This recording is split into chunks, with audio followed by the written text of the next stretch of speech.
Boa noite, boa tarde, bom dia, caros irmãos por todo o mundo.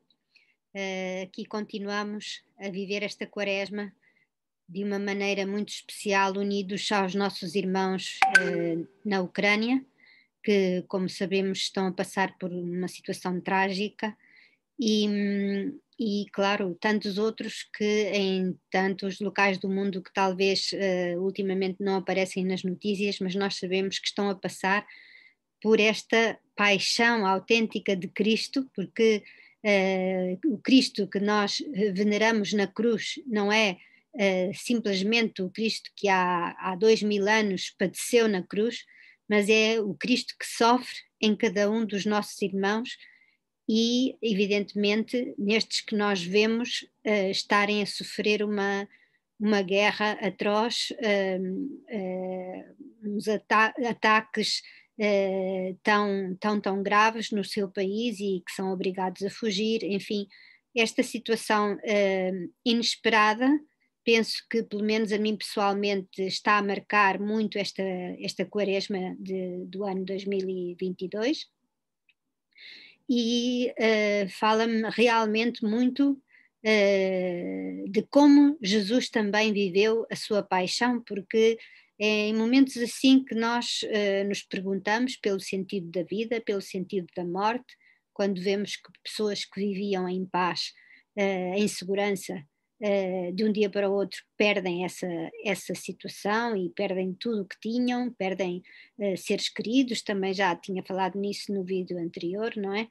Mas realmente acho que nos faz pensar muito no sentido da vida, porque não está nas nossas mãos, nós não controlamos, nós até podemos não estar em guerra, mas vamos ter e vamos sofrer as consequências desta guerra a nível económico, mais ou menos por todo o mundo, e sabemos que isso não é fácil para ninguém, e ao mesmo tempo sentimos esta sensação de impotência tão grande por não podermos fazer nada diante de uma situação tão injusta, não é? E então, como há de ser a nossa oração nestes momentos? Para mim, eu olho sempre para Jesus para ver como é que ele fez e como é que ele faria numa situação destas. E remete-me realmente para o momento da paixão, para o momento em que Jesus foi sendo encurralado por aqueles que o perseguiam, por aqueles que o odiavam, que o foram, digamos, odiando cada vez mais, que mais e mais quiseram e desejaram que ele desaparecesse, que ele morresse, não é verdade? E até conseguirem realmente que isso acontecesse da maneira mais injusta e mais irónica também, não é? Que diríamos como é possível que uma coisa assim tenha acontecido, no entanto, isso acontece hoje em dia em muitos países e em muitas pessoas que não aparecem nas notícias e até às vezes aparecem também, não é? A injustiça, a morte do inocente é algo que se repete ao longo da nossa história e é algo que nos revolta e é bom que nos revolte porque não deve ser uma coisa considerada normal, não é? Claro que não é só a morte do justo que nos deve indignar, a morte de qualquer ser humano, quando é provocada por outro, deve indignar-nos sempre, não é verdade? O valor da vida está acima de tudo e ninguém merece a morte por maior que fosse o crime que essa pessoa tivesse cometido, um, uh, uh, pelo menos a doutrina cristã assim o diz, e eu tenho essa convicção também, embora em muitos países ainda exista a pena de morte, como existe aqui, por exemplo, no Japão.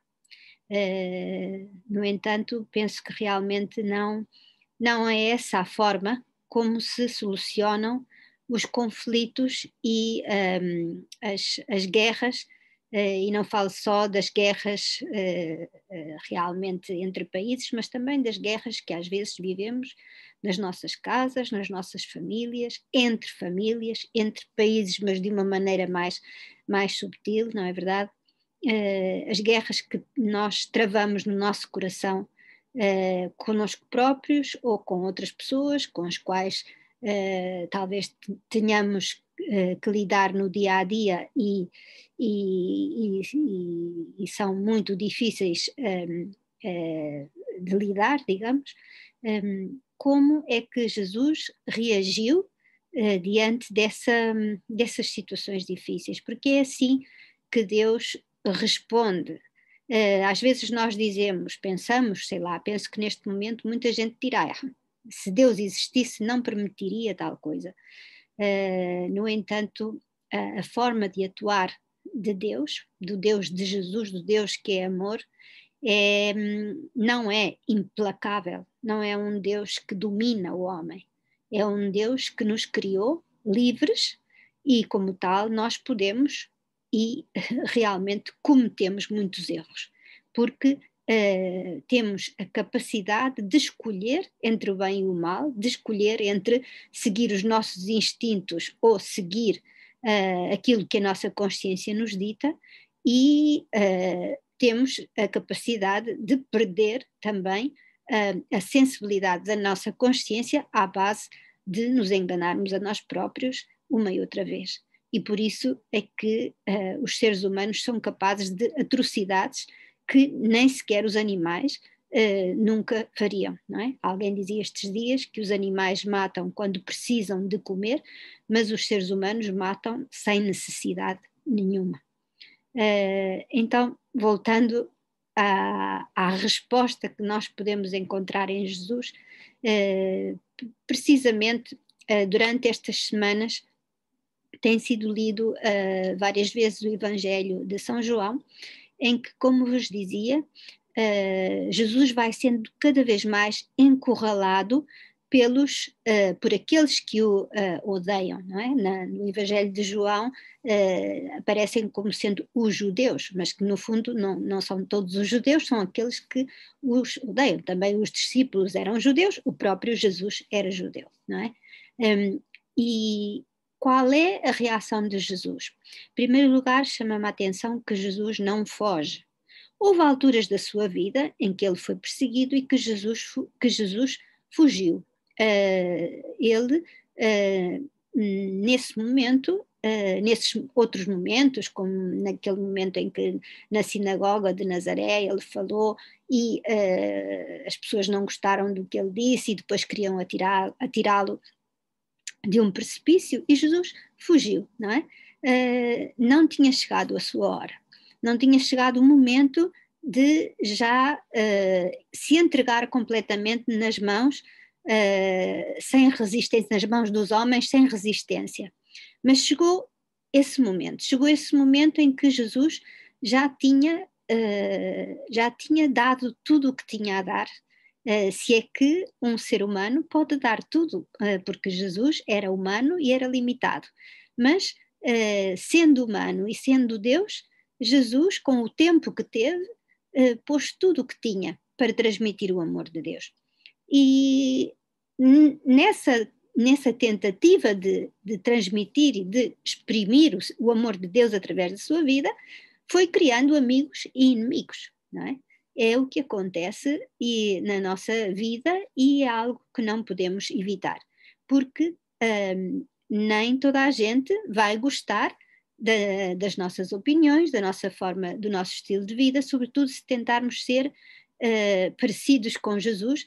Há pessoas que vão ter inveja, há pessoas que vão considerar que nós estamos a querer ser especiais, enfim, há sempre, vão surgir sempre desacordos. Qual foi então a postura de Jesus nesse momento? Jesus não entrou em conflito no sentido de se defender. Jesus manteve sim as suas afirmações em relação a Deus, em relação à bondade de Deus, à misericórdia de Deus, não é? Porque os pontos de conflito muitas vezes eram esses, porque Jesus curava no sábado, que era o dia santo para os judeus, e eles não consideravam que não se devia trabalhar nem se devia fazer nada, e isso foi um ponto muito importante que provocou conflito, mas Jesus não cedeu nesse ponto porque ele queria mostrar que o amor de Deus não se limita a, digamos, as instituições externas, porque as instituições são para o homem e não é o homem ou o ser humano para as instituições, não é verdade? E por isso Jesus quis mostrar como Deus não está limitado a normas, mas para Deus a norma é o amor e é realmente ir ao encontro da pessoa que está necessitada, seja quando for e em que momento for. Então, por isso mesmo, Jesus, no fundo, criou conflito. Mas criou conflito nesse aspecto, mas quando a reação à sua forma de viver, ao seu estilo de vida, às suas palavras, foi negativa, Jesus, por um lado, continuou a afirmar aquilo em que acreditava, mas nunca reagiu de uma maneira violenta. Como vemos, por exemplo, no Evangelho de hoje, ou digamos de amanhã, porque é no próximo domingo, que é já o quinto domingo da Quaresma, não é? Que é o Evangelho chamado popularmente da pecadora arrependida, não é? Ou seja, é o Evangelho segundo São João, capítulo 8, versículos 1 a 11. E é um dia em que Jesus está a ensinar, depois de ter estado a rezar no Monte das Oliveiras, mas depois vai para o templo, o povo aproxima-se, Jesus está a ensinar, e aí os escribas e os fariseus, que eram realmente aqueles que estavam em conflito com Jesus, quiseram, de certo modo, provocar conflito e apresentaram a Jesus uma mulher que tinha sido surpreendida em adultério. Ora, a lei judia ditava que uma mulher, não o caso do homem, mas o caso da mulher que fosse surpreendida em adultério, teria que ser morta, teria que ser apedrejada. Era isso o que ditava a lei. Então eles põem Jesus à prova porque dizem-lhe, mestre, esta mulher foi surpreendida em flagrante adultério. Não é que alguém nos disse, foi encontrada realmente, vimos que é verdade que ela cometeu adultério. Na lei de Moisés, manda-nos apedrejar tais mulheres. Tu que dizes? E diz o comentário do Evangelho, não é? Falavam assim para lhe armarem uma cilada e encontrarem um pretexto para o acusar, não é? Temos aqui no Evangelho de São João continuamente esta tentativa de acusarem Jesus, de encontrarem provas para o acusarem, não é? Mas Jesus não se defende, também não os acusa da sua hipocrisia, assim, digamos, não destapa completamente essa hipocrisia, mas fica em silêncio, e é aquela famosa cena em que Jesus começa a escrever no chão, que não sabemos na verdade o que é que ele escrevia, não é? Podemos dar largas à nossa imaginação e cada um pode pensar o que será que Jesus estaria a escrever no chão, porque nesse momento estava também no chão a tal mulher que tinha sido encontrada cometendo adultério, estava ali atirada no chão, e Jesus coloca-se à mesma altura da mulher e começa a escrever tranquilamente no chão. Talvez dirigiria alguma palavra a esta mulher, talvez falasse com Deus, seria um pouco de tudo, mas estes homens continuaram a insistir e persistiam a interrogá-lo. Então Jesus levantou-se e disse-lhes: quem de entre vós estiver sem pecado, atire a primeira pedra. Esta famosa frase de Jesus, não é?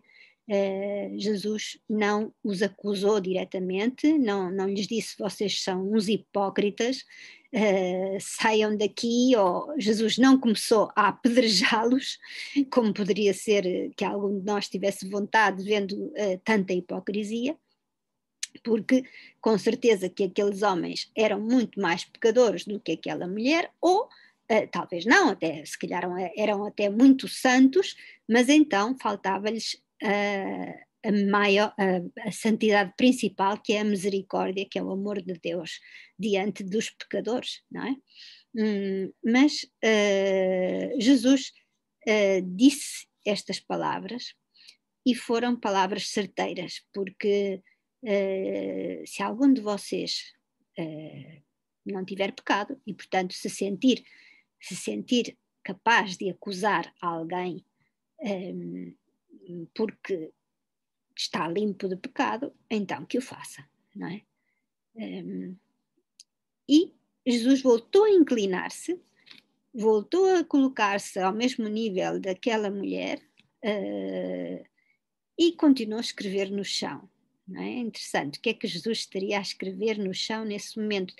Pode ser até que ele próprio estivesse a tentar procurar uma resposta. Meu Deus, o que é que eu hei de dizer a estes homens? Como é que eu hei de lhes manifestar o teu amor e a tua misericórdia? Como é que eu hei de fazer para que eles compreendam que o mais importante não é se cumprimos ou não cumprimos a lei, que é muito importante, a lei básica, as leis básicas, digamos, do ser humano, não matarás, não cometerás adultério, tudo isso é muito importante, mas acusar os outros sem olhar primeiro para as nossas fraquezas e sem reconhecermos a nossa pobreza, a nossa fragilidade, aí é que está o nosso maior problema. Quando nós nos colocamos por cima dos outros, aí é que está a origem dos grandes conflitos, que começam por aí, quando alguém pensa que tem direito sobre os outros, quando alguém pensa que é melhor do que os outros, quando alguém pensa que tem direito de acusar os outros e de exercer violência sobre outros. Então, é muito interessante porque estes homens, ouvindo essas palavras de Jesus, na verdade, deixaram-se tocar, e esta foi a maneira como Jesus parou este conflito, né? Eles deixaram-se tocar, foram saindo um após outro, a começar pelos mais velhos, e ficou só Jesus e a mulher. Neste contexto que estamos a viver com esta guerra, que nos sentimos tão impotentes para parar, fez-me pensar muito a maneira como Jesus conseguiu parar este conflito, não é? Podia ter-se desencadeado aqui um ato de grande violência, se Jesus não tivesse feito nada, não tivesse dito nada. Eles podiam ter apedrejado a mulher, tal como estava escrito na lei, ou então Jesus também podia ter reagido apedrejando-os a eles. É claro que Jesus não faria isso, mas muitas vezes acontece isso, não é? Entre nós, digamos, respondemos usando a mesma moeda. Não é? Jesus, porém, tomou uma atitude muito serena e só fez uma coisa, para além de essa ação de estar a escrever no chão, que podemos interpretar como diálogo com Deus, como diálogo com a mulher, tentativa de acalmar, disse, além de fazer isso, disse essas palavras certeiras àqueles homens, que realmente estas palavras foram para eles uma maneira de refletirem sobre si próprios e realmente desistirem da violência, desistirem do ato violento que iam cometer. Acho que nos dá muita luz, muita orientação para como parar a violência, a espiral de violência que existe diariamente no nosso mundo, que vemos nas imagens que nos passam na televisão, mas também que muitas vezes acontecem no nosso coração, nas nossas relações diárias. Essa espiral de violência, quando alguém me lança uma indireta que me fere e eu respondo da mesma maneira, não é? Acho que esta imagem de Jesus, que em vez de se levantar e altivamente responder a estes homens, Jesus abaixa-se e situa-se ao mesmo nível da mulher que estava a ser acusada, sente essa humilhação que pela qual ela estava a passar, e sendo que ele não tinha cometido pecado, ele não acusa a mulher. Outro aspecto muito importante. Jesus não acusa a mulher, apesar de poder fazê-lo. Ele não, digamos, não é que despreze o pecado em si, como dizendo, olha, não faz mal, não, ele diz, não voltes a pecar. Ele pergunta-lhe, não é? Mulher, onde estão eles? Ninguém te condenou? E ela respondeu, ninguém, Senhor. Disse então Jesus, nem eu te condeno, vai e não tornes a pecar. A atitude de Jesus é a de quem, além de não condenar, acredita na mulher, abençoa a mulher, envia a mulher a começar uma vida nova. Por isso, que este olhar de Jesus sobre nós nos ajude também, por um lado, o mesmo olhar de Jesus sobre aqueles homens que acusavam a mulher, é o mesmo olhar que Jesus tem sobre a mulher em si. É um olhar que olha profundamente e vê o que está a passar no coração de cada um. E o objetivo de Jesus, quando nos dirige a palavra, é sempre curar as nossas feridas, é sempre salvar-nos, é sempre que nós depois nos levantemos e iniciemos uma nova vida, um novo caminho. Um caminho de paz, de instrumentos de paz, de instrumentos de reconciliação. E é realmente o encontro com Jesus que provoca, por exemplo, nestes homens, deixarem as armas da guerra e iniciarem um caminho de paz e de humildade. E que provoca também nesta mulher levantar-se, iniciar um novo caminho e acreditar que ela podia iniciar uma vida nova, não voltando a repetir o seu pecado. Por isso, dava-me muita luz este Evangelho para o momento presente, que todos sabemos que é muito doloroso, mas que olhando para Jesus, fixando os nossos olhos em Jesus, podemos descobrir como viver estes momentos com fé, com esperança, acreditando, como dizia na semana passada, ou há 2 semanas, desculpem, mas que os nossos atos de amor, os nossos atos de perdão, de humildade, são uma espécie de onda de amor que se estende por todo o universo, por todo o mundo, e temos que acreditar que assim é, que é verdade. E ao mesmo tempo, quando existem esses conflitos, essas situações de tensão próximo de nós, não só longe no outro lado do mundo, mas também próximo de nós, nas nossas famílias, nas nossas casas, nos nossos locais de trabalho, olhar para Jesus e aprender dele a reagir desta maneira, que não respondendo com a mesma moeda, com palavras cheias de violência ou de ironia ou de tentativa de ferir o outro que me feriu, não é? Mas sim palavras ou atitudes, às vezes só silêncio, que, pelo contrário, vão provocar no outro que o outro repare também na sua, digamos, na sua fragilidade e que humildemente seja capaz de ter uma atitude de paz e de reconciliação. Aproximamos-nos já da Páscoa. Se participarem da próxima, não só de amanhã, mas a semana que vem, o domingo seguinte vai ser já o domingo de Ramos, onde é lida toda a paixão de Jesus. Depois teremos a Semana Santa e teremos a oportunidade de ouvir os textos em que se conta toda essa semana em que Jesus foi acusado injustamente, foi preso, foi castigado, foi crucificado, todas essas, foi também negado pelos seus companheiros, foi não só negado, mas também atraiçoado, não é verdade?